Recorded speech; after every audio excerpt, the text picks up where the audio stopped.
M L. Agarwal की book में जो प्रॉब्लम्स हैं उनमें ज़्यादातर प्रॉब्लम्स में 3 लोग हैं, first person, second person, third person. और प्रॉब्लम्स में रेट ऑफ जीएसटी दी गई है जो कि मैंने यहाँ पे 12% ली है।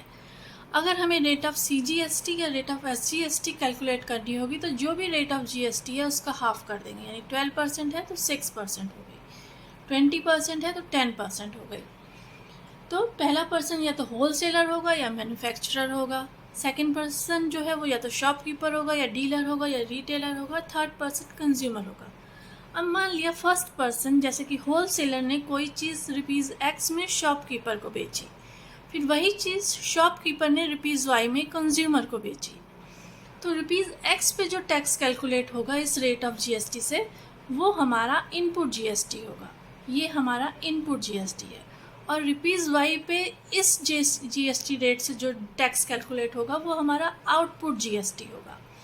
नेट जीएसटी क्या होगा? Output GST minus input GST, यानी ये माइनस ये। अब अगर हमें इनपुट सीजीएसटी या इनपुट एसजीएसटी कैलकुलेट करनी है तो इस पे हम 6% रेट के हिसाब से या जो भी जीएसटी रेट दिया उसके हाफ रेट के हिसाब से टैक्स कैलकुलेट करेंगे। आउटपुट सीजीएसटी या आउटपुट एसजीएसटी निकालनी है तो इस पे जो भी जीएसटी रेट है उसके हाफ रेट से टैक्स कैलकुलेट करेंगे। और नेट सीजीएसटी निकालनी है तो output CGST minus input CGST, net SGST निकालनी है तो output SGST minus input SGST निकालेंगे। अब अगर प्रॉब्लम में पूछा जाता है कि फर्स्ट पर्सन ने कितना टैक्स कलेक्ट किया है सेकंड पर्सन से, तो हम इनपुट जीएसटी निकालेंगे। या फिर पूछा जाता है कि फर्स्ट पर्सन द्वारा पेड किया गया टैक्स कितना है, तो भी इनपुट जीएसटी ही निकालेंगे। या पूछा जाता है tax collected by two from consumer, तो आउटपुट जीएसटी निकालेंगे। और टैक्स पेड बाय कंज्यूमर पूछा जाता है तो भी आउटपुट जीएसटी निकालेंगे, और ये हमेशा आउटपुट सीजीएसटी और आउटपुट एसजीएसटी का सम होगा। लेकिन अगर पूछा जाता है कि बीच के व्यक्ति ने, सेकंड पर्सन ने गवर्नमेंट को कितना टैक्स दिया है, तो हम नेट जीएसटी निकालेंगे, यानी output GST minus input GST. और अगर सेकंड पर्सन ने सेंट्रल गवर्नमेंट को कितना दिया है तो नेट सीजीएसटी निकालेंगे, और अगर सेकंड पर्सन ने स्टेट गवर्नमेंट को कितना दिया है तो नेट एसजीएसटी निकालेंगे। अब अगर पूछा जाता है कि टैक्स रिसीव्ड बाय गवर्नमेंट, तो हम tax paid by 1 plus tax paid by 2 इनका सम निकालेंगे। अब 2 जो टैक्स पे कर रहा है गवर्नमेंट को वो नेट जीएसटी होती है, यानी हमें नेट जीएसटी यहाँ पे लिखनी है। टैक्स पेड बाय 1 हमें यहाँ पे इनपुट जीएसटी लिखनी है, और ये हमेशा आउटपुट जीएसटी के बराबर होगी। इसी तरह tax received by central government निकालनी है, तो हर जगह हम इनके द्वारा सीजीएसटी, इनके द्वारा सीजीएसटी निकालेंगे। Tax received by state government तो SGST paid by 2, SGST paid by 1 निकालेंगे।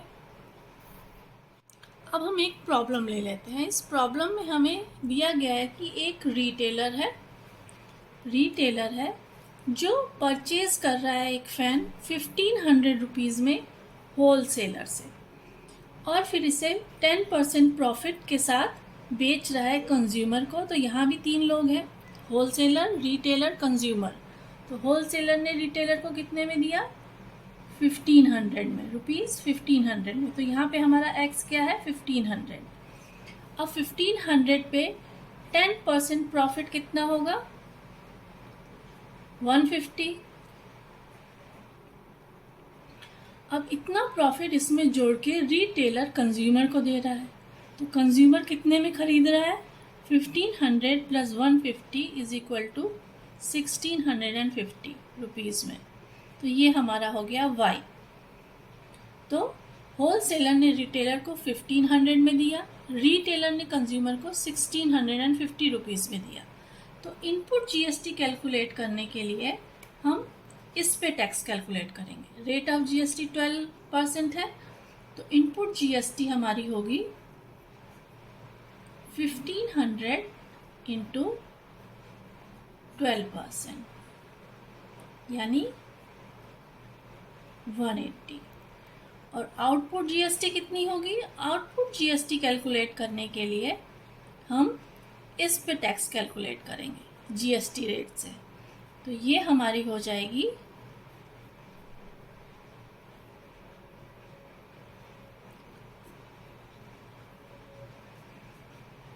198। तो आउटपुट जीएसटी, इनपुट जीएसटी, तो tax paid by wholesaler 180, tax paid by consumer 198, और रिटेलर ने कितना पे किया, वो हो जाएगा नेट जीएसटी। नेट जीएसटी यानी output GST minus input GST यानी 18 रुपीज़। अब इसी तरह अगर हमें सीजीएसटी निकालनी है, इनपुट सीजीएसटी निकालनी है या इनपुट एसजीएसटी निकालनी है,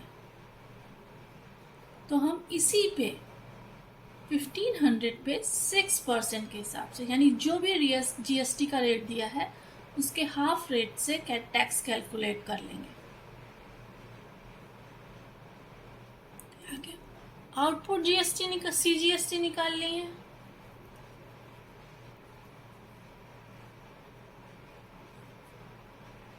तो 1650 पे 6% रेट के हिसाब से टैक्स कैलकुलेट कर लेंगे, ये इतनी आएगी। और फिर नेट सीजीएसटी कितनी होगी,